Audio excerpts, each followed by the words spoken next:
Donc pour le groupe socialiste. Madame la maire, mesdames, messieurs, chers collègues, j'ai souhaité prendre la parole sur un sujet qui pour moi, et je suis certaine que pour vous également, est d'une importance majeure.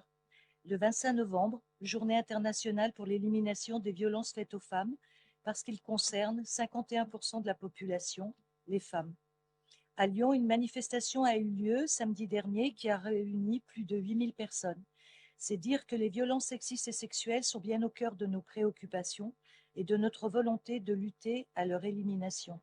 D'ailleurs, je propose de substituer violence faite aux femmes par violence machiste. Certains diront que c'est de la sémantique. Non, c'est un acte politique.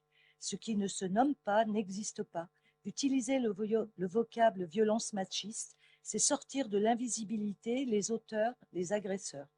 C'est nommer clairement les choses, c'est les remettre à l'endroit, car c'est bien de cela dont il s'agit, d'auteurs, d'agresseurs qui commettent des actes de violence pouvant aller jusqu'au féminicide. Sur cette année 2022, les chiffres sont, comme toutes les années précédentes, glaçants. 102 féminicides et 16 personnes tierces, dont 10 enfants.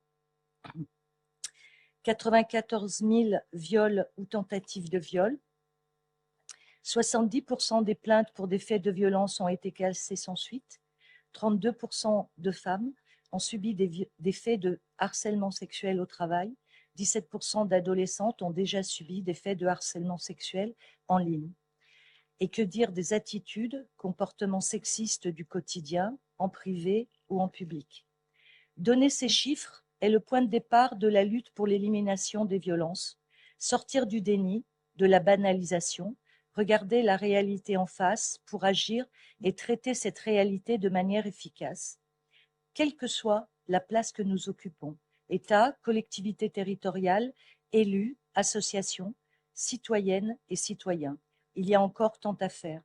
Le 25 novembre, tout comme le 8 mars, c'est tous les jours de l'année. Je vous en remercie.